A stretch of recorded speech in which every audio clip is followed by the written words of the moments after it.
turn? It's all your turn. All right. Well, good morning, everyone. Yeah, you're chewing your.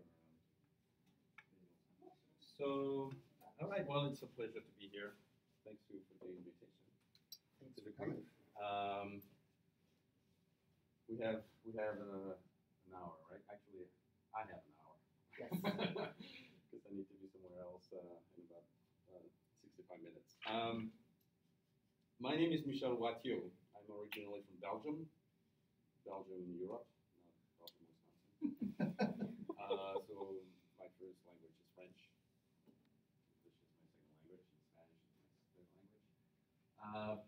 And I've been on this campus since 1985 as a graduate student. And then I did postdocs, and then I worked internationally for 10 years. Those were the days of my PowerPoint presentations. And then I took the job that I have now as a faculty in the Department of Dairy Science in 2000, so 18 years ago. The challenge that I was put under 18 years ago now was to get tenured on the basis of excellence in teaching, which being here in Madison, you know that this is kind of unheard of. Everybody's here doing research. You get tenured on the basis of excellence in research and not teaching.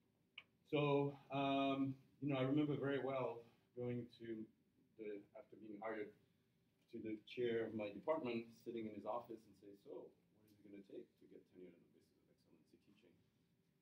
And the answer was, go figure. And so teaching a lot clearly was part of it. Teaching well, whatever that meant, have an impact. Our students need to learn differently in 6 years than they do today. So and then very quickly, there's all sorts of dynamic that started to play out, right? I mean, who was I as a young assistant professor, those back then, right? To tell my senior colleague that they were doing it all wrong, right? When they themselves were on the judge seat 6 years later to tell them, give me a thumb up or thumb down. So that was an interesting trip for 6 years. A few things, I think, a few highlights of that journey was, I realized that my teaching could not be about me and about my discipline. It had to be about my students. And PowerPoint is very good at making it about you and about your topic and not about your students. So within a year and a half, I basically decided PowerPoint is over. I don't know what's going to happen, but PowerPoint is over. Yeah, I'm still shaking thinking about it. Oh, God, what am I doing? But here I am. It worked. So I tried to create a learning environment, that are conducive to student motivation, student curiosity, student wanting to learn for the sake of learning as opposed to for the sake of getting the grade. So technology needed to be part of it. And I really appreciated over time, the effort put by Do It to help. But I, in those days, again, a lot of the technology that came out was about teaching large enrollment courses, and my courses were not large enrollment, and I always felt like, okay, it doesn't fit. Where do I go? What do I do?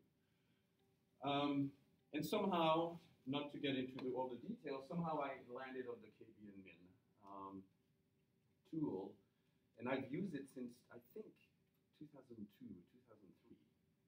So it was the very beginning of that tool, right? So almost 15 years. Maybe lesson number one is this. I've been using the same tool for 15 years. Now, it's not a teaching tool, right? You probably know that.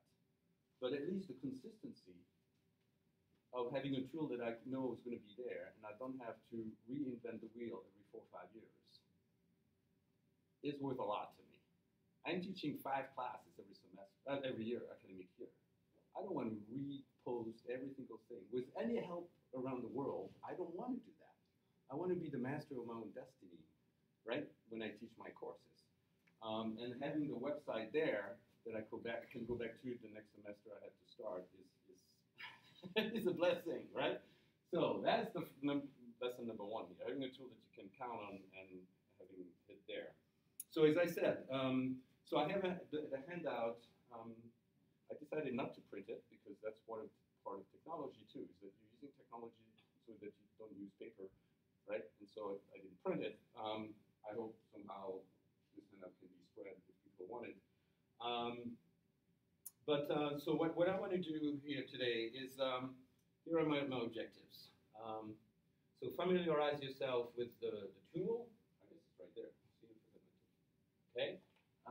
Introduce the audience to the HTML editor of the kbAdmin tool to have a sense, if you want, for what it feels like. Illustrate data collection that serve to research student behavior. As I said down here, kbAdmin is not a course management software, but it can be used as a teaching tool, a learning tool, and a research tool. So I'll try to illustrate that if you wish. Evaluation of course websites. So over time, I did do course evaluation with my students, specifically about the website, to have a sense of what they liked and didn't like, so I could try to improve that side of what I'm doing, and I can share this with you, and then we can discuss pedagogy. And this is just a roadmap that's really up to you. I'm here to answer your question more than just to lecture for a whole hour. Okay. So having said that, I want to have a sense for who's in the room actually. And so you're going to tell me your name and why you're here in the context of what you have to do when you're not here. Sure, I'm Lynn. I teach in the biochemistry department. Okay. And I teach a lab course that is somewhat flipped, so they have online material that prepares them for coming to lab. Okay. And then I also teach a small freshman seminar course on biochemistry. Very good. Thank you, Lynn. I'm Louis. I'm with Continuing Studies. I'm an instructional technologist, and I work with several professors who I'm trying to move forward with flipped classrooms. Okay, excellent. Good. I'm Naomi. I'm currently working as the Open Educational Resource Team, LSS. Okay. But my background is in teaching English, so I'm interested in learning how people flip the classroom as part of my work, but also just because it's Right. super cool. Okay. I'm Regine. I work with helping out large enrollment classes and their curriculum design. I have to scoot in a few minutes, but I just needed some AT love, the AT lab. I do. I miss this community of practice, and I have Wonderful. explored a lot with the KB and tried to use it in such a way that organizes ideas and information. So Oh, I'm okay. Really curious as what All right. you're doing too. Okay. I'd like to scoot. Excellent. Very good. So let's go around and so including you guys. Yeah, I'm Julie Johnson. I work with Do Academic Technology as a project assistant, and I'm also a graduate student in the Ed Psych department. I've taught a few classes, undergraduate large lecture courses. I was pretty excited to hear about what you guys are saying. Ah, good. I'm Jennifer. I'm also a project assistant helping out with the active teaching lab, and I'm a grad student in the physical therapy department. And before that, I was a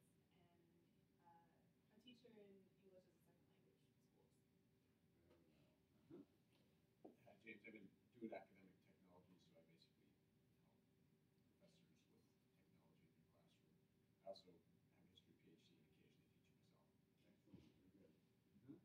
I'm a librarian and an instructional technologist with the School of Education, so I work with our faculty and instructors. Very good.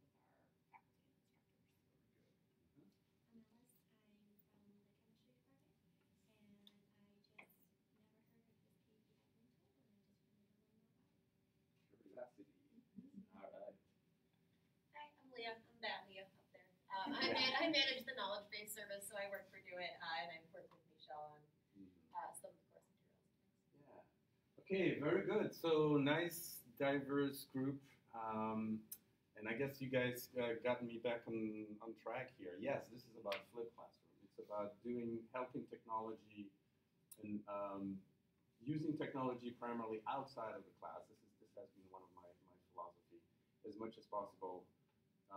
So that in my small enrollment class, I can actually use class time for direct face-to-face, eyeball to eyeball, debate, activities, discussion. Actually, this last fall, I participated in one of the program organized by the School of Education that's called the Discussion project. I don't know if one of you heard about that. If you have a chance to apply, do it. It's fantastic because it's a perfect combination, I think, with technology. Like sometimes you need technology, sometimes you want technology to stay out of the way. And then it's like, what do we do? Right? So you need to build your skills in different areas. Okay, so having said that, so the way I like to explain, and it's my own metaphor for how the kbAdmin tool works, and I'm sure it's kind of true for, I thought that this was this. This is here. Technology, right? So I brought the computer here, and we don't have a proper connection working, so there you go. You know, I thought this 2018 this would be over. Okay, so I like to think of what I do with the kbAdmin tool as you go to a restaurant. That's my metaphor. You walk in, and there's a menu, and there's an offering, and this is you would on the customer side, the consumer side. It's there for you to enjoy. Obviously, it's being prepared back in the kitchen, and today I want you to kind of flip-flop between what it's like to be a customer and what it's like to be in the kitchen. Okay? So I think what we're going to do is walk you through one of the courses that I have on the website, give you a sense for what's there and how the material is organized, which I think is one of the desired needs here. And then the second half, we'll go and see what happened in the kitchen, and then I can show you more on this handout what students said about the course website, an evaluation that I do. Okay, so in here is the actual transcription. I can just spend some time with this, just to show you and discuss what the student said about the website. And then at the very end, if you wish, we can talk about the pedagogical underpinning of this. And it just so happened that I do write on teaching and publish what I do in my teaching. And this is a figure from one of the chapters that I wrote for textbooks on genetics. But the first chapter of the textbooks was about teaching and learning, and I was asked to write a chapter. And so this is the way that I encapsulate one of my philosophy about 20th century teaching, 21st century teaching, what the student, the teacher, the instructor do before, during, and after a class. And if you want, we can make room to discuss that later on. Okay. So let's. So you all must have logged in. So you can take your device and go to this website. Okay, so we're going to go here. Oh, let me see now. Chrome, window. See, I had to use an equipment that I'm not completely familiar with. So this is the URL. So https semicolon /kb.wis.edu/dairy nutrients in one word, if you want to go there. And so this is kind of the main page. Here on the left are the different courses that I teach. So spring 2018, I'm currently teaching 2 classes, 471, 472. In the summer, I had a field program in Mexico with the students, so I got summer program here, and then the fall classes obviously here. I can really easily flip-flop those modules so that this one's going to pop up here, in the fall, so that the top left is always the most current. Right? I use this site also for, things I've done in previous life, this international work, multilingual material, and some of my research. But the kbAdmin tool, the website itself, is used primarily for my teaching. So if you're there, I'm just going to take you to. You can click on 472, Animal Agriculture and Sustainable Development. Now we are on the course website homepage. And over time, I try to build a structure that's very similar across courses. So the students who are taking my class, and they tend to be repeated offenders. Once they take it one, they come back. Yes, because actually most of the course, and that's what I decided to do over time, is that I want to work with students who are motivated and really wants to learn. So few of my classes are actually required courses. So I work with students who are motivated to begin with because they are there because they want to be there. They decided to be there. Okay, so I have a little banner that just gives an impression for what this course is about. And in the top left module is just what the few links that students very quickly learn that this is where they need to click. This is where they need to go. And then the rest is, okay, it's only if the professor tells me I need to specifically go there that they will go there. But syllabus, getting to know each other, so students know each other, the schedule and the material, this is the core of it right there. And then other stuff that comes along depending on the particularities of my objective. But for this class in particular, for example, I have instruction about the midterm. What's also one of the tools that's consistent in all the websites is that there's a glossary that you can go to. Obviously, you have to build in the glossary. This is a tool that I like to use more than I've done in the past, specifically because of the type of course that I teach, where I need to have students put all on the same page about definition of terms and concepts. So that, in and of itself, is a very handy tool to have. A Dropbox, which is a regular upload tool, and then quizzes and survey, which I want my students to take before class. So the flipped classroom, in my case here, is really me posting material ahead of time, and then assigning student pre-class reading, and then they have to take a quiz before class online, and then depending on the class, they also have to complete a pre-class blog with the impression about the reading, and for some of the classes, I also make them complete a post-class blog. Okay, so I'm going to walk you through that. So, but let's be organized, and so let's start with the syllabus. What you find on that page is pretty much what you'd expect to see on the course guide, learning objective for the class, description. Oops, what did I do? Oops. Whoa. X mapper right in the corner there. We'll close it. Go further out. That one there? Down a little bit. Just down a smidge. There's an X right there. Just pull your cursor. Oh, there. Yeah. All right. Okay. Okay. Thanks. All right. I need to be okay. More. So yeah. So you can scroll, but you can also have those anchors within the page, and obviously the one that student always want to know right away is how the class going to be graded, right? So there you go. One little hint, and I don't know how that works for Canvas, but for kbAdmin and the administration of the tool, I try not to repeat the same information at different places. Because then when you update the page, you have to update 3 different places, and sure enough, you're not going to do that. And so you learn how, you put deadline here, and this is the one place where the deadlines are, and nowhere else on the website you have what deadline for when things are due. All right, so that's just a straightforward page for the syllabus.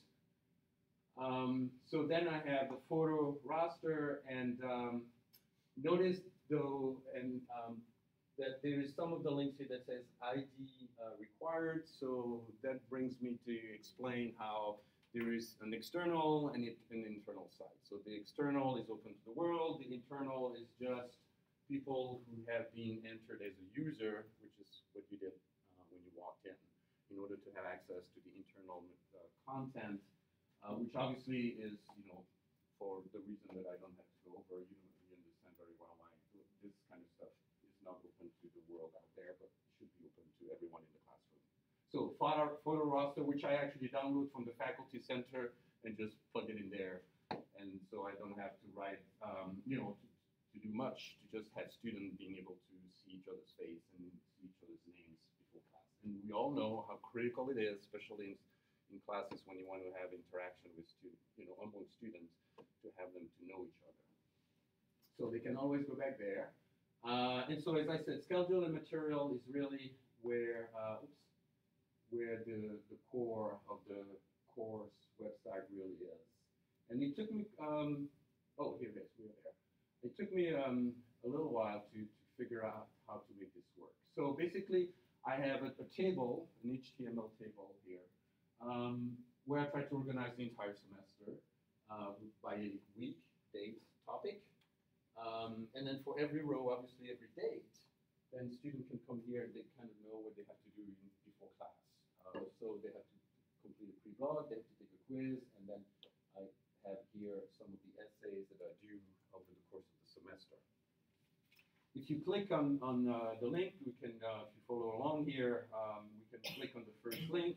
It just takes you at the bottom of the page. So I'm just scrolling down here, right? So those are anchors, class overview, survey, agriculture and world population, the first day of class. And so now you have those very simple. This is very easy to code. It's just a list, right? That's all it is. If you're a little technology savvy, it's just a UL unordered list in HTML. Where I have a synopsis for the day. I have the pre-class assignment, and then I have sometime ahead of myself, and I have already the in-class activity lined up, and I can have it posted there. So even before class, even if they are curious, they want to know, and they can go and find out what we're going to do in the class. And then obviously I can link, I can link anything, a video, NPR, segment, or something like this to use in the class or not. So a student would actually, so what I typically do to really take you what I would do with student here is take them to the and let's go at the very beginning of the semester. I would ask students to introduce themselves on a blog page, and this is, I'm glad you can see the names, but at least again I see their names, and that helps me know who's who too. Have student names right there.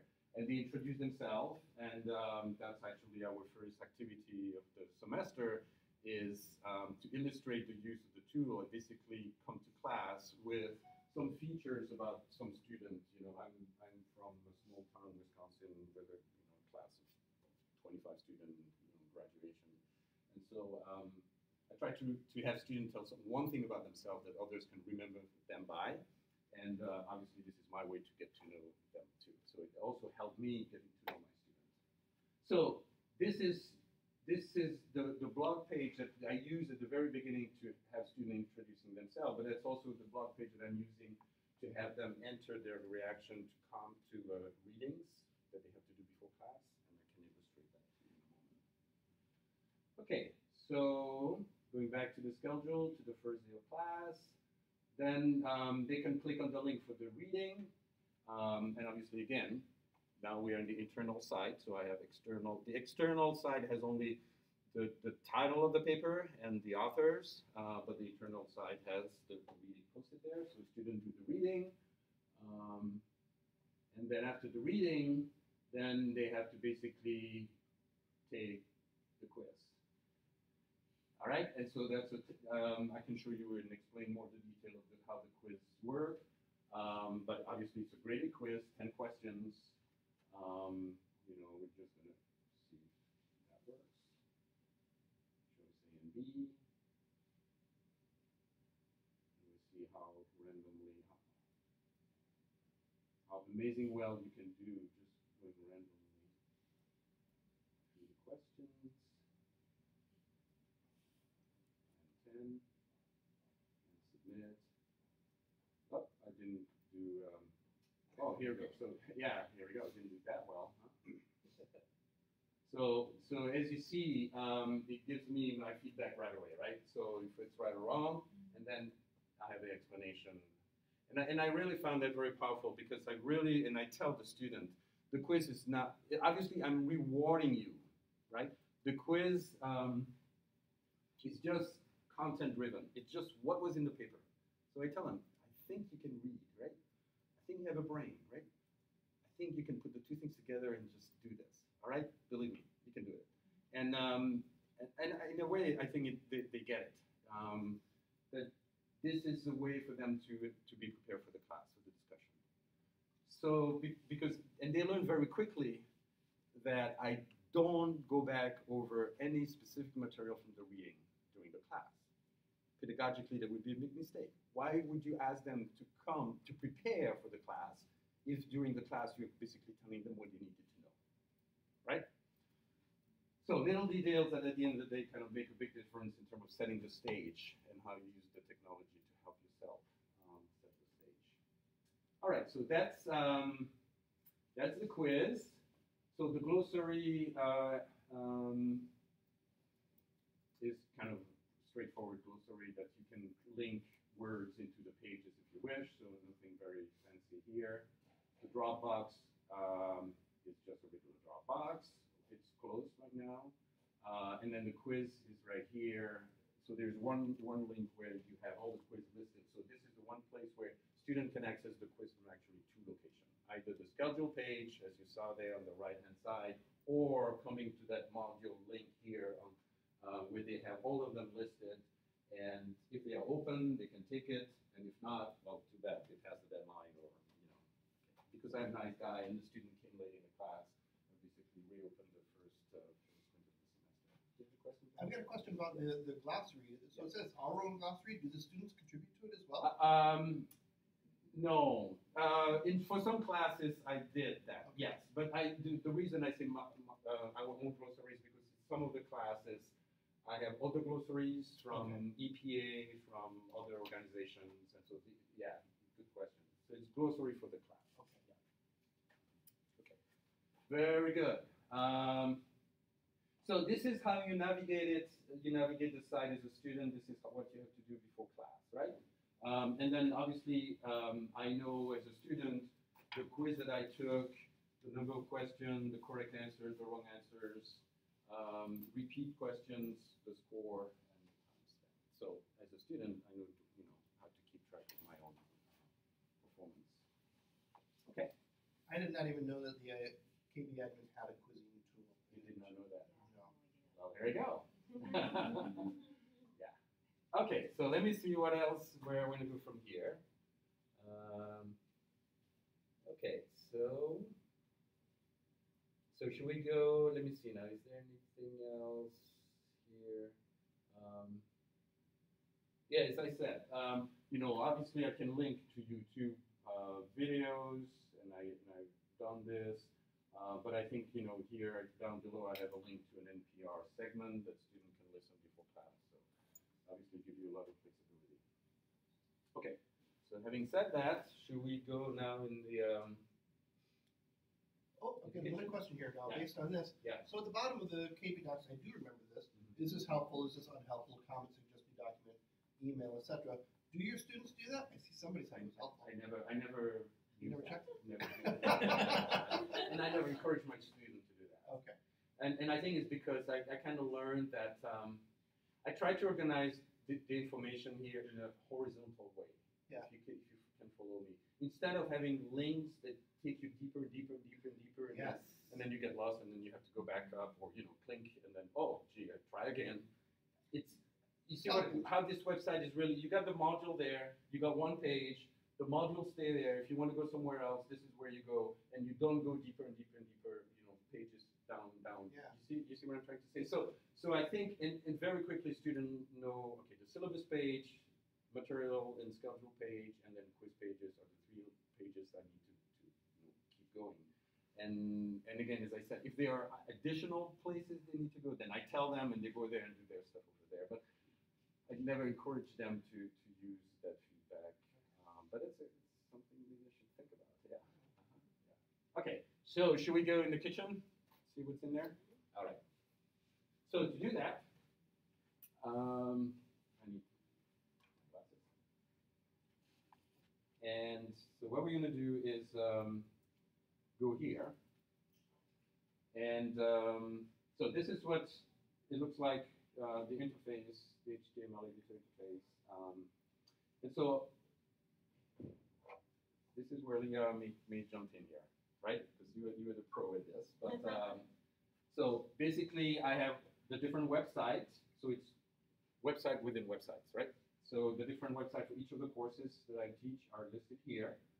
And I have the main website that you saw the interface at the very beginning. So we're going to go to the website for 472. And that's one step here that you need to remember. Be on the right website when you're trying to do something. Okay.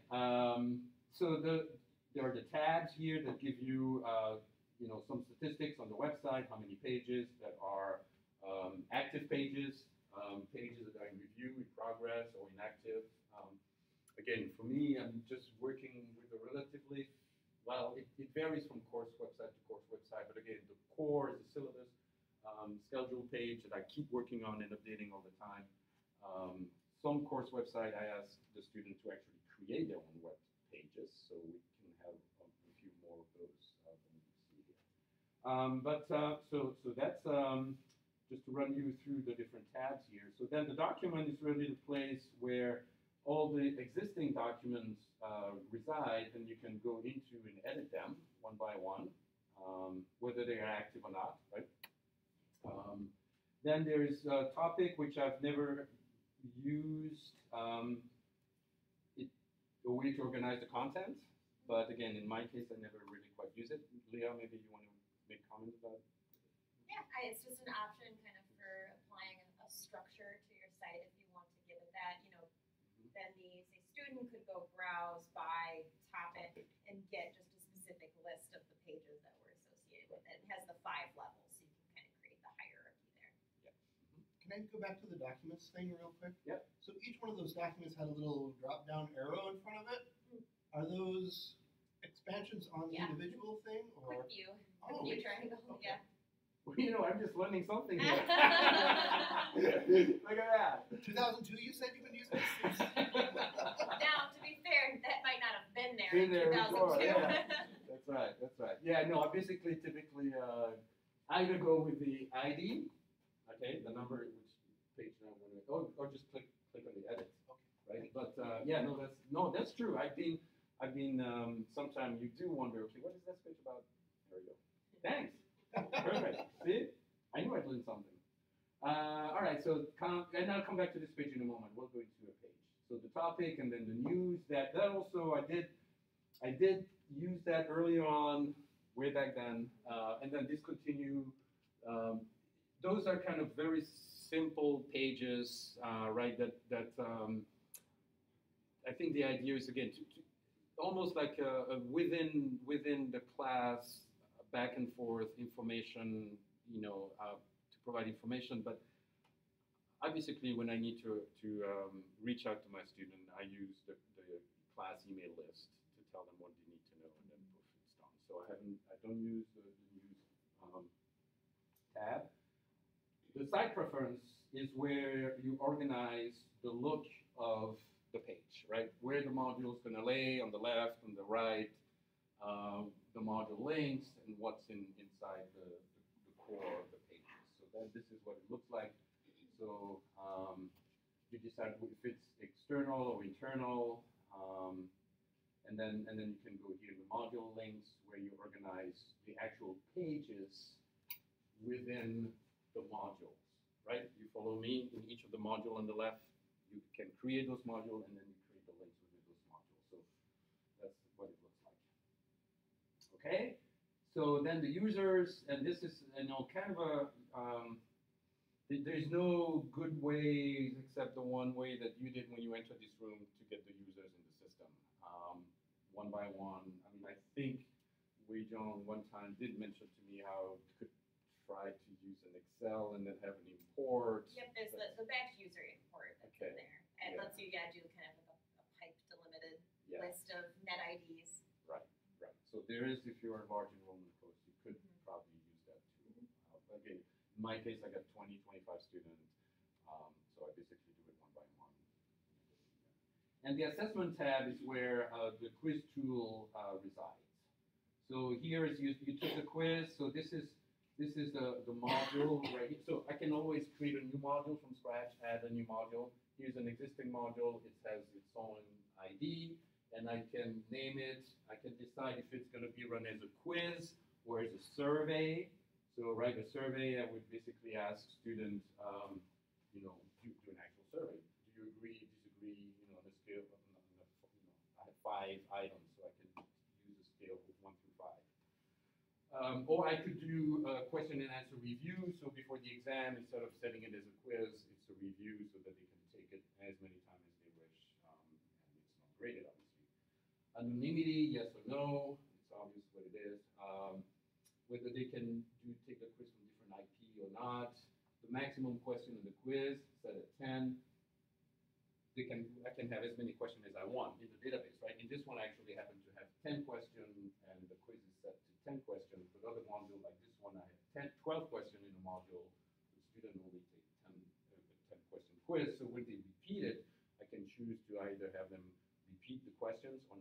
right? So I kind of like those features. Then I can decide how many times I'm going to let my student attempt the quiz. And again, this is, I'm rewarding them, right? So, and I'll show you in a moment, yep, I still have time, how I've collected data that tells me the score on the first attempt, the score on the second attempt, right? And guess what? The score on the second attempt is much better than the first attempt. And I don't care how they do it. Even if they want to, feel like, oh, I'm cheating the system, I just, keep track of 2 pages open. I don't care. They just spend the time. That's the point, right? Yeah, and they got the reward for it. And the average score the first attempt with, thousands and thousands of quizzes is 73%. And after the second attempt, it's 93%. So, all right, so that's the quiz tool. So let's go in and look if I want to add questions, I just click here, and this is what it looks like. So I can choose which existing quiz I want to add a question to, and then you basically have your boxes here, and you've got choice A to D, and then you've got your explanation right there. If you want to add this, you can have a link there if you want to take you back to some of the pages of the website, and whether you want that question to be active or inactive. Okay. All right, so quiz results. So I can go in and look at what student did. And so here are, for every single student with their net ID, the quiz. And here is actually, this year, I've collected this information. So it's basically time spent on the quiz page in seconds, and then the score. And because I have the deadline set, I can download all this information into a spreadsheet and figure out the time at which the student took the quiz in relation to the deadline, right? And how many seconds and minutes they spend on the quiz themselves for the first attempt, for the second attempt, throughout the semester. And right now I'm actually summarizing 3 years of data with 25, 30 students in the class every year, so I got like 75 student data. 22 quizzes per semester times 3 semesters, 2 attempts, so that gives me like a database of about 3,300 observations that I'm just playing with statistically right now to figure out how students behave. And what I give you some of the findings is that at the beginning of the semester, students actually get on the quiz tool about 24 hours before the deadline. So the deadline is 4:30 in the morning in that class. Okay. At the beginning of the semester, they basically got on the quiz and take the quiz at noon the day before. By the end of the semester, they take the quiz at 8 p.m. the night before. Yes. So I think there's a psychology there, right? They're learning. They become more comfortable with their time management. Oh, I can do this later today, right? At the beginning of the semester, they start earlier. Score, quiz don't change over time, and I think it's just more difficulty of the reading factor than it is just the time over the course of the semester type of effect. The time that they spend on the quiz itself doesn't seem to be changing much over the course of the semester either. It's just the time at which they take the quiz that is getting closer to the deadline. Okay, so this is scholarship of teaching, right? You try to better understand how the student are using the tool that you have at their disposal for them. Okay, so where do we go from here? Then there's the statistics. Those hits on the website over time, so you can see this is clearly a course that I teach in the spring, and then it goes down in the summer, and then it pops back up when they take the class again. How I use this? I use this simply on my yearly activity report. When my colleagues ask me, what have you done this year? I say, well, I have a website where I have hundreds and thousands of hits, from my student on the course website. I don't know of anybody else, Leah, maybe you know, who is actually using the kbAdmin as the course website. No, not to our knowledge. We know about all of them, so no. I think it's a pity, I tell you. Because as I said, I really feel that with a limited, it doesn't do everything I want it to do, but it does enough that I still am very happy with achieving certain important pedagogical goal with it. And that's the point, right? As you guys know, it's not about the technology, it's about the pedagogy. And this is what I've been thinking for 15 years. And it's not the ideal tool, but it's doing the job. Yes? How do the students see their grades? Actually, this is one of the limitations. I worked with Wei Zhang early on the way to get the student their grades, and then I gave up. But basically, the way he had it set up for me was I had the grade on my spreadsheet, grade book, and then I would upload it, and then a student would log in with then an ID and just see only their row in the spreadsheet, right? So it's feasible, it's doable, it's been done. And then I kind of gave up because I think there is okay. I'm not teaching freshman classes, and I think freshmen needs to be given a lot of feedback about their grade as they go along. A lot of my students in those classes are seniors. By then, they're a little blasé. They know where it's going. So Now they can see what they got. Yes, Quiz. they got the quiz anyway. They can see what they got in the Dropbox. So they submit something to the Dropbox. That's right. That's right. Yes. So they can self-track. Individually. Yeah, there's some degree of control over it. Yes, definitely. You're right. Okay, so having said that, let me see. Keep an eye on the clock here. So those different tabs, how to use it. So very, very quickly to show you just a particular document. So I'm here in, so where are we? We are in the 472 website. We're going to look at the active document. In here, our schedule page. So this is the big page. So basically, the way it's set up is that you got the title that shows up at the top of the page. This is all coded so that you don't worry about the format, and it's the same format, right? So you don't have to worry about that. You got a summary page, a summary segment here, which I typically don't use. This is why it's bracketed, and then this is where the content, the body of the HTML editor is really located, and you have it right now in the design mode, but you can go in the HTML mode where you have actually the code right there, right? This is where you do your editing. When you're done with it, you decide which website you want this to be posted on. You got to save it, and then you can activate it down at the bottom right there.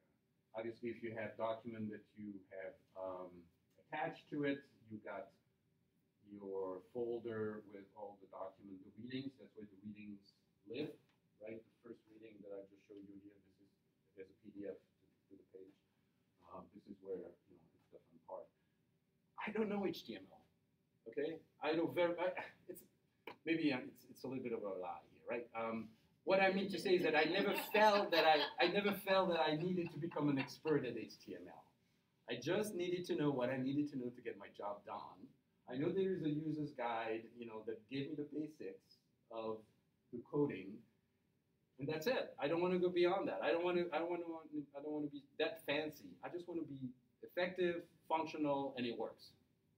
Right? Keep it simple and plain.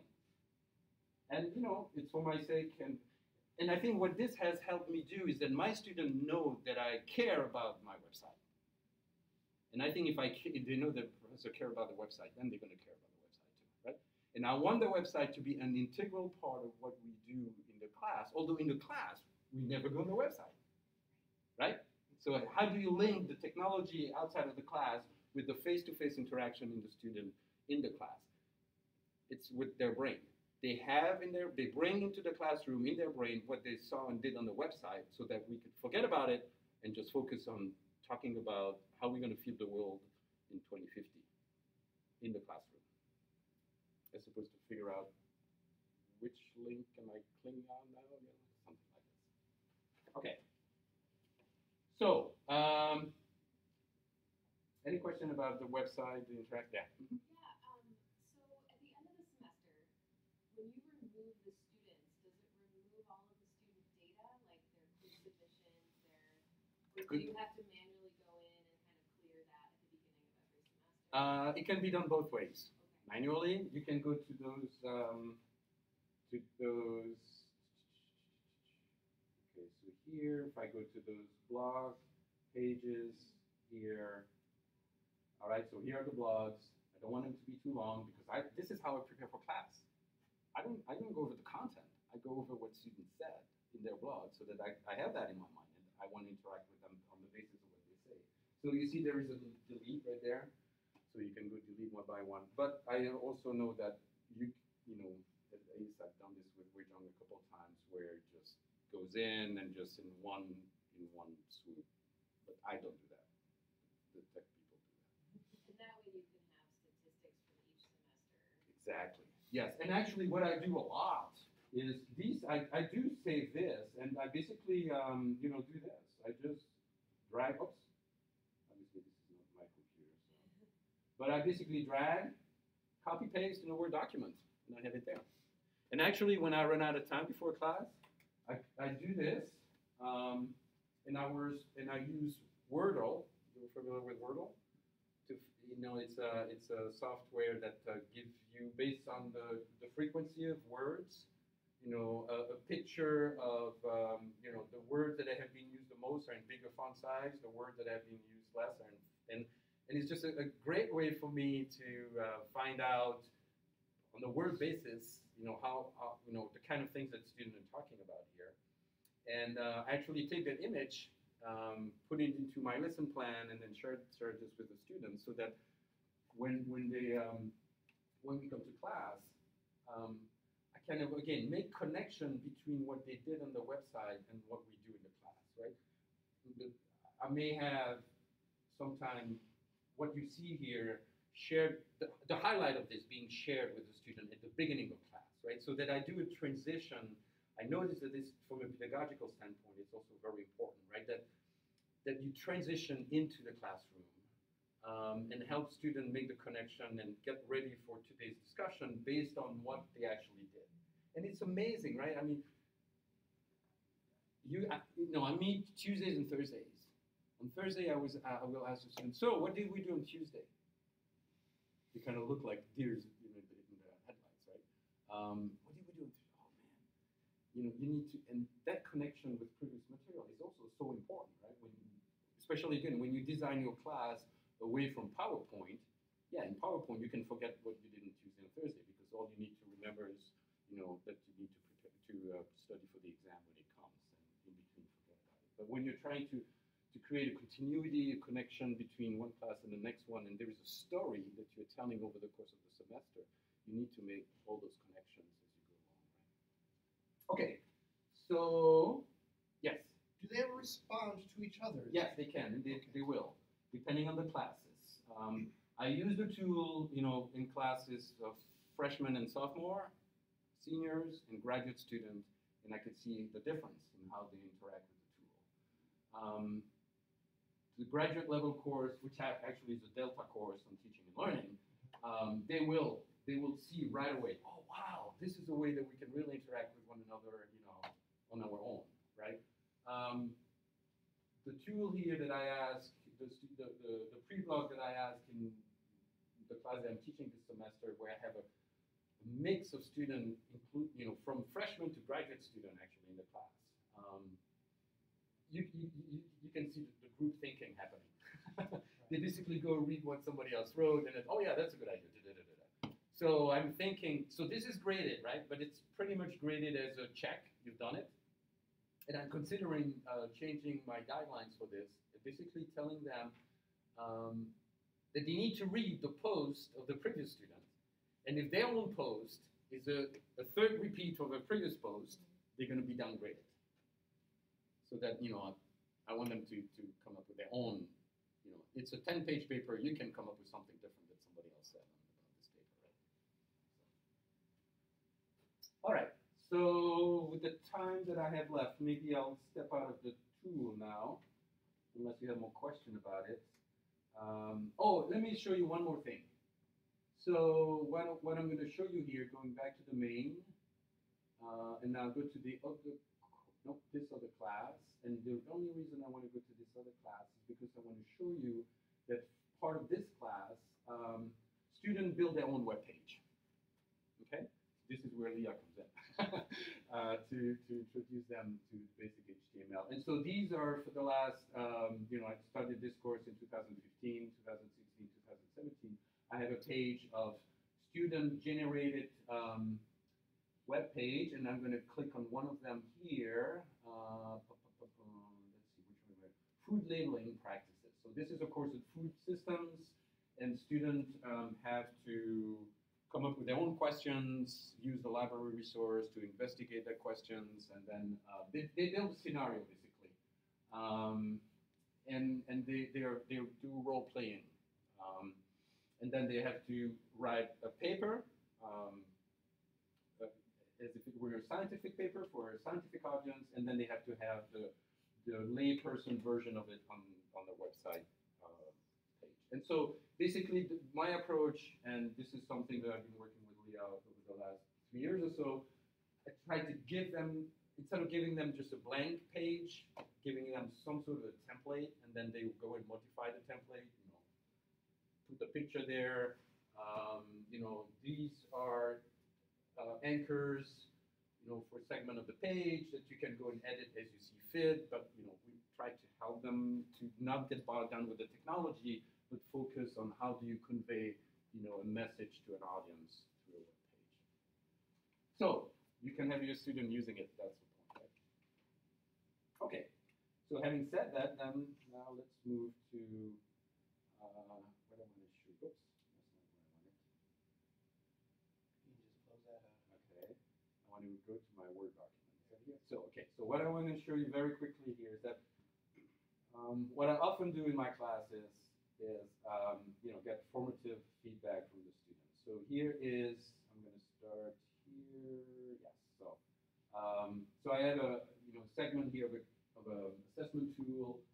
I call it the addendum to my course evaluation, and I have some demographic that I ask students to fill out, and then I basically have a couple questions that I ask students to rate on a scale of 1 to 10, with not at all being 1 and 2, all the way to 9 and 10 being a great deal.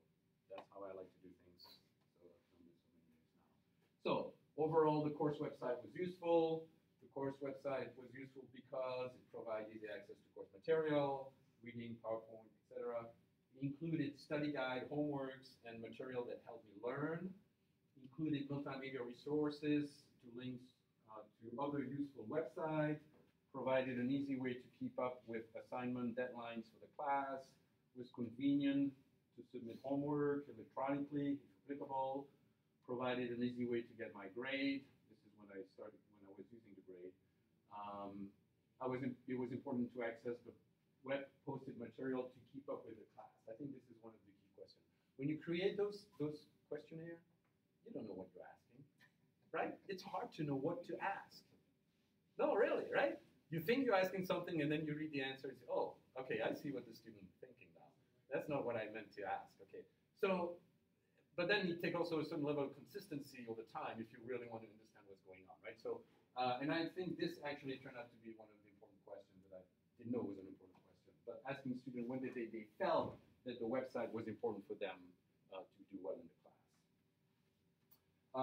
And then, I asked whether they access the material before and after class. Again, using the technology, not just up front, but in the back end as well. Okay, so if you wish, we can share this with you, but those are the comments of the sophomore class. This was way back then, about almost 8 years ago, sophomore class. It was a small enrollment class, but convenience, easy to access, easy to use. Those days I had guest lecture that did PowerPoint, so the PowerPoint were available. See, you have students that, okay, use Learn at UW to post the grades. All right, so that was pretty good. Here is the score for graduate level course. Again, this is the Delta course, so it's a graduate student learning about teaching and learning. And you see the score on a scale of 1 to 10, you can hardly beat that. and I oftentimes look at the standard deviation as I said up here, as a measure of the consensus, right? The lowest standard deviation means everybody agrees, whatever the level of agreement is, the mean score. But so you see here that clearly they like the website. The interesting thing again that I was intrigued by is how, again, they look at the website for what they need to do to prepare for class, but they don't look at the website for what can I do after class to continue get engaged in the content. All right, so this is the graduate level course, and then this is for a senior level course, the one I was just telling you that I'm summarizing all this behavior data right now. And again, you see this is much bigger number, like about 80 students, and kind of same story. Okay. So having said that, I'm more than happy to answer questions. We can go over this, talk about the pedagogy behind it if you want. So several of us are involved in the Canvas transition. Mm-hmm. How is what you've been doing going to affect? Are you feeling the pressure to move to Canvas? And if so, I love the flat, simple layout of this. It just seems very simple, and it helps the students prepare. They don't get lost, as you said, because they don't have to dig down and then dig back up. And where did I end up? Yeah. Is that? Are you thinking of moving to Canvas, or how will that affect all of this? So I was encouraged to do so. Okay. And I said, you know, you're gonna. I'm getting to be okay. I'm from the faculty perspective, right? I got 6 graduate students to work with on a weekly basis. I'm teaching 2 courses this semester, right? And I have to write my grants and my reports and all this, right? So if somebody is willing to do this for me, yes. But very honestly, I don't see how they can. And maybe you guys can tell me. Maybe there's a way to recreate that structure in Canvas. I think that Canvas can use a simple application because I think that there are so many bells and whistles in Canvas that it's very tempting to be like, oh, I'll do that as well, and I'll do this as well. And then you get that. And that's where I basically decided to stay away from that when I got introduced to, what was it in those days? WebCT? WebCT, then D2L. D2L and all this. Yeah, and so as I started, right, this has been, in a way, a lifesaver for me. I've been able to be very productive in my teaching because of this, literally. I would not be able to teach all the classes that I teach. And so you don't ask me as a faculty to then, you know, over the summer to spend whatever time it takes to transfer stuff. I don't have time for that. I'm sorry. And what are so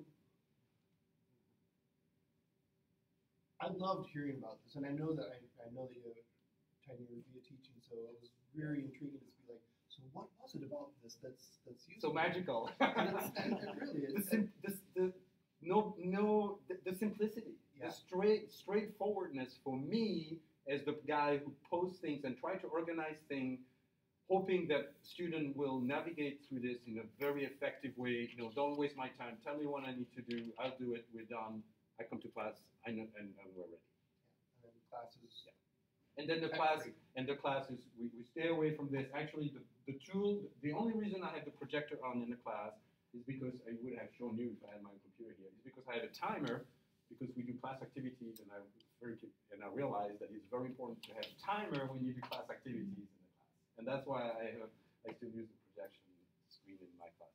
It is we are out of time, and I know that you have to get somewhere as well. Mm-hmm. If you have any other follow-up questions, you can either send them to me and I'll forward them on, or send them directly to Michel. Please fill out the evaluation on your way out. Please help me thank Michel for coming and sharing. Thank you. Thank you for being here. Good luck in your teaching. And feel free to email me or Leah, I'm sure, if you have any question about it.